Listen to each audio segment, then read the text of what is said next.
Welcome to New Genesis novel where the greatest minds are modernized for today. Hello, I am Margaret Mitchell, the author of Masterpiece. I suppose if we are to talk about how I came to be the woman who wrote that heavy manuscript, we must go back to the very beginning, to the red clay of Atlanta, Georgia, where I was born in November of 1900. You see, I was born into a world that was constantly looking backward, a city that had been burned to the ground just 36 years before my birth, but was already rising up again, bustling and modern, yet deeply haunted by its own ghosts. I grew up on Jackson Hill, just east of downtown Atlanta, in a home where history was not something you read in a textbook, but something that sat in the parlor and drank sweet tea. My childhood was entirely populated by elderly relatives and family friends who had lived through the Civil War and the Reconstruction era. They were cavalrymen, infantrymen, and the formidable women who had kept the home fires burning, and they told stories with such vivid, terrifying detail that I felt as though I had lived through the blockade and the siege myself. In fact, they spoke of the war so incessantly and with such fierce pride that I was 10 years old before I finally learned that the South had actually lost. My father, Eugene Muse Mitchell, was a prominent attorney and a founder of the Atlanta Historical Society, which meant our house was always filled with dusty volumes, legal briefs, and endless debates about local history.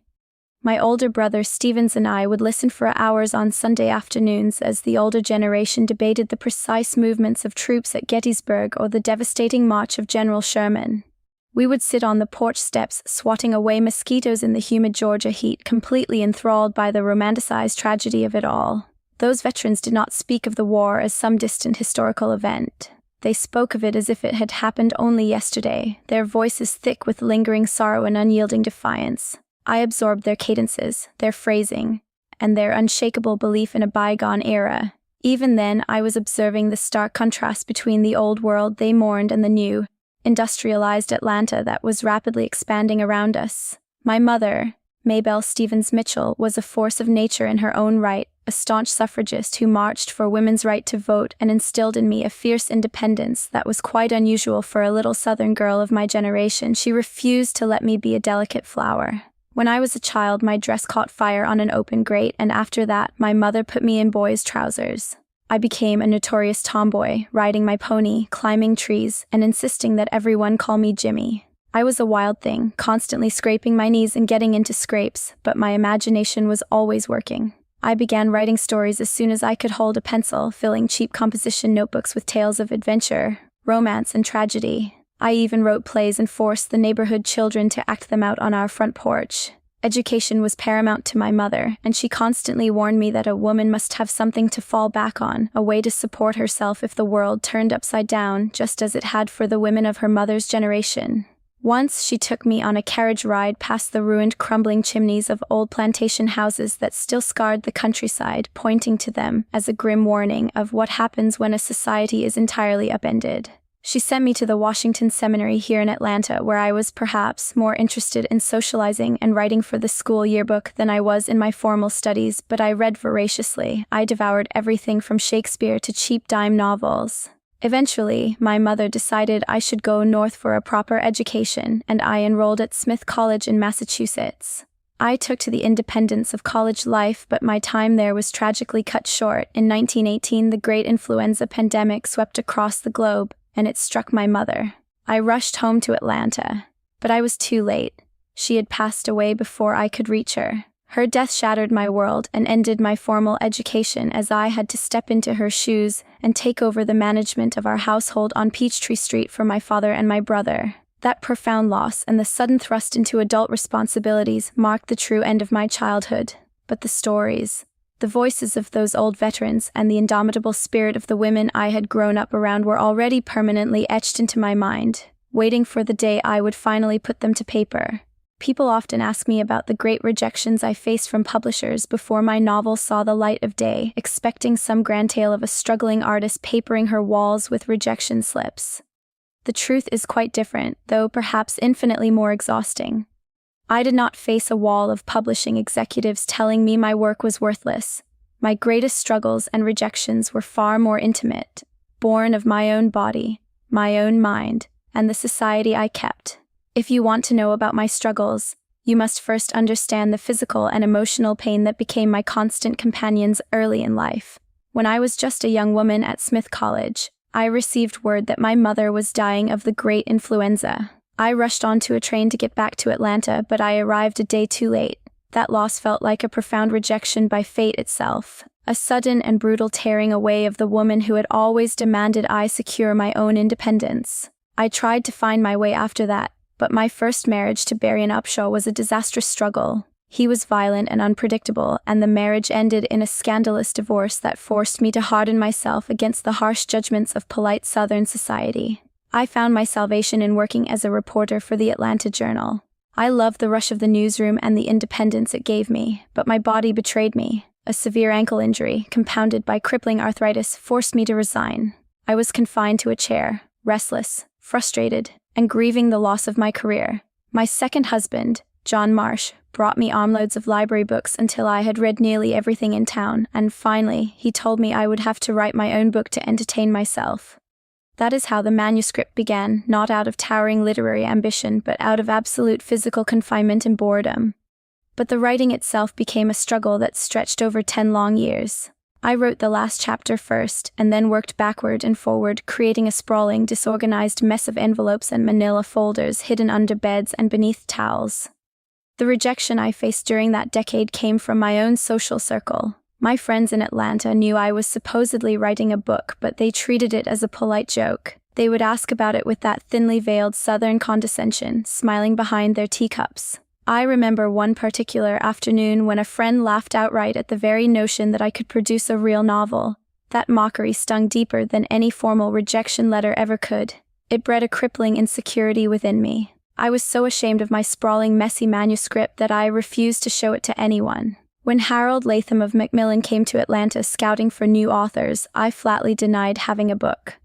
It was only after another friend made a snide remark about my writing that I grew angry enough to march down to Latham's hotel and shove the massive, towering stacks of paper into his arms. I regretted it instantly. I even sent him a telegram begging him to send it back unread. The doubt was a suffocating weight. And then came the greatest struggle of all, which was the publication itself.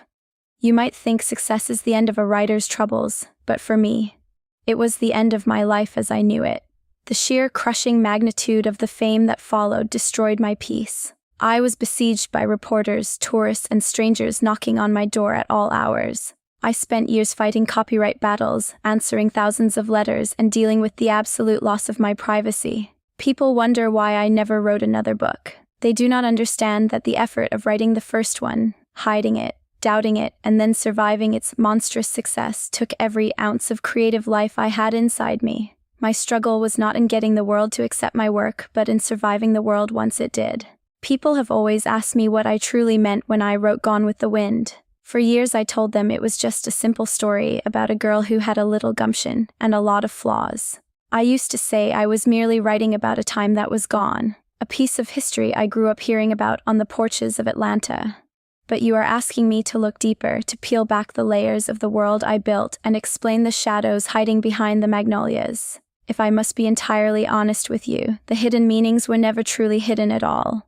They were woven right into the red clay of Georgia, plain as day for anyone willing to look past the romance. Let us start with the title itself. The wind is not merely a breeze blowing through the peach orchards. It is the violent, unstoppable force of history, of war, of time itself.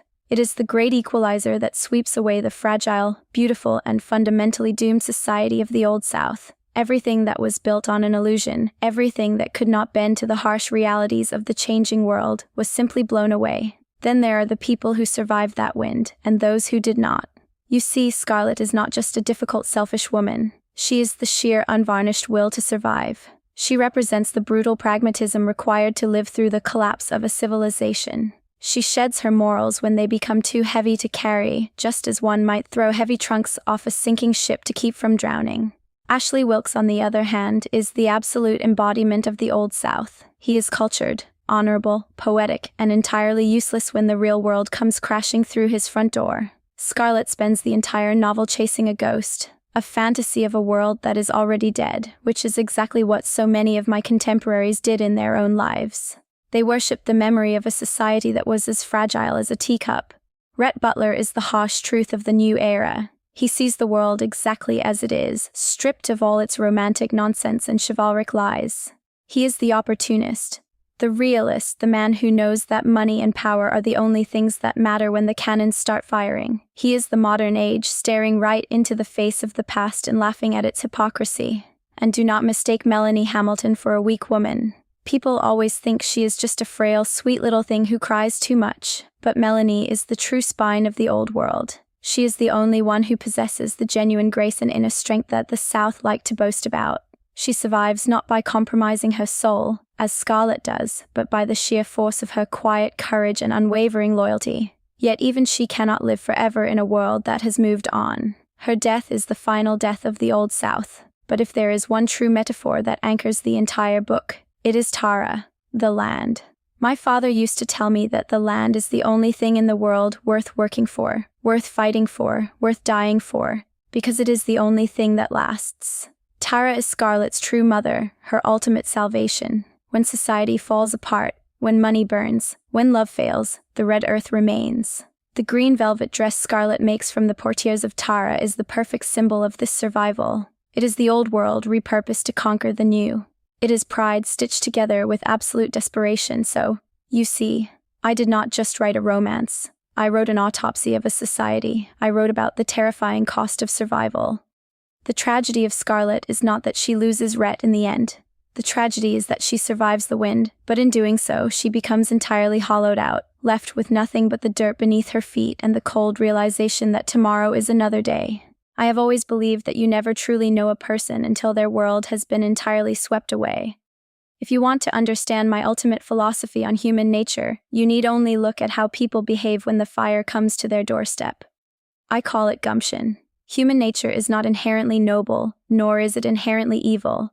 It is fundamentally driven by the desperate, clawing instinct to survive. When the soft velvet curtains of civilization are torn down, society divides itself very cleanly into two groups. There are those who look at the ashes of their former lives and simply break, unable to comprehend a world that no longer caters to their delicate sensibilities. And then there are those who harden their hearts, roll up their sleeves, and do whatever it takes to keep breathing. We like to dress human nature up in fine clothes, to talk of honor and chivalry and righteous causes, but at the stark bottom of it all, humanity is a raw, unyielding force. We are creatures of the earth, and when pushed, we will fight like cornered animals to protect our own. That is not a condemnation. In fact, I find a strange, terrible beauty in that kind of resilience. Now, when it comes to love, I am afraid my views are far less romantic than people might expect from someone who wrote a rather famous love story. I think love is the most tragic illusion we possess. We rarely fall in love with flesh and blood. Instead, we fall in love with an idea, a phantom of our own creation, and we drape that phantom over the shoulders of a real person. We spend years worshipping a ghost, blinding ourselves to the truth of who is actually standing in front of us.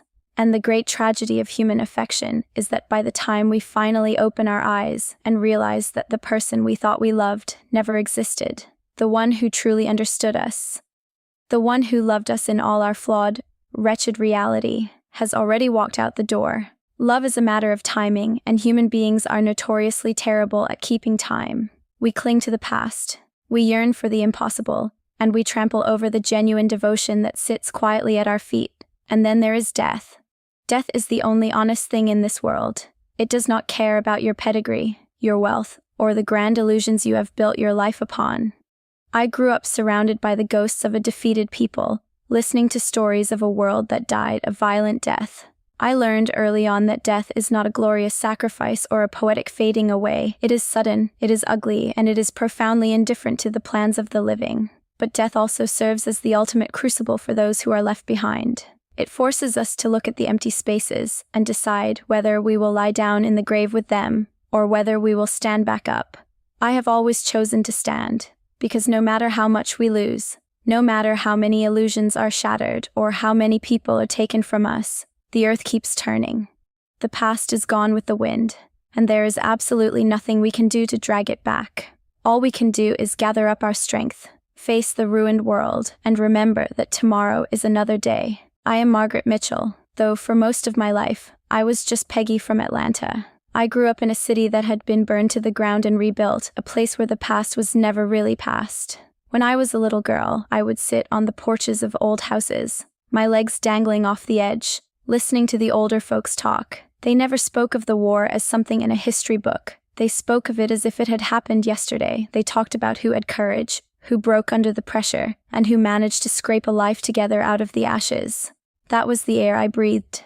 I did not set out to write a grand literary masterpiece, nor did I intend to become the voice of a bygone era. I was simply a former journalist who had spent time writing for the Atlanta Journal, accustomed to chasing down stories and meeting deadlines. But then, I found myself stuck in a chair with a broken ankle, restless, bored, and needing something to occupy my fiercely active mind.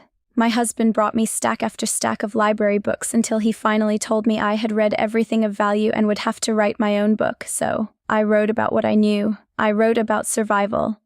People have spent decades analyzing my work, picking apart the characters, the politics, the romance, and the tragedy. They have debated the historical accuracies and the societal implications of the world I put on paper. But to me, the core of the story was always one simple, undeniable concept: gumption. Why is it that when the world turns upside down, some people are crushed by the weight of it, while others somehow find the strength to stand back up? Scarlett was not a perfect woman. In many ways, she was ruthless, selfish, and deeply flawed. I never intended for her to be a saint. But she possessed a fierce, unyielding will to live. She refused to be defeated by circumstances that would have destroyed a lesser person. I wanted to explore that raw, unapologetic drive to survive when everything you know is stripped away from you. The fame that followed the publication of my book was something I never wanted and never quite understood. I was a profoundly private person, and suddenly the whole world was knocking at my door, demanding pieces of my time, my thoughts, and my life. It was overwhelming and, frankly, exhausting. But through all the noise and the endless clamor of the public eye, the letters that meant the most to me were from those ordinary people who said my story gave them the courage to face their own desperate hardships. Now, I look at the world you live in today. It is a world I could scarcely have imagined, moving at a terrifying speed, filled with technological marvels and profound horrors in equal measure. You face your own fires, your own crumbling institutions, your own battles that threaten to sweep away the very foundations of your lives. You are navigating global storms of uncertainty, where the future often feels as fragile as a dry leaf caught in a bitter wind. My message to your modern generation is this: do not wait for someone else to save you, and do not waste your precious days mourning the way things used to be. The past is a teacher, not a permanent residence. When the world you know burns down around you, you cannot afford to stand in the ashes and weep forever. You must dig your bare hands into the dirt, find whatever strength is left in your bones, and start rebuilding. You must cultivate gumption. The human spirit is incredibly tough, far tougher than you realize, until it is severely tested by adversity. Face your tomorrow with a spine of steel and a heart that utterly refuses to surrender to despair. No matter how dark the sky gets, remember that you have the power to endure, to adapt, and to forge an entirely new path forward. Tomorrow is, after all, another day, but it is entirely up to you to make it a day worth living.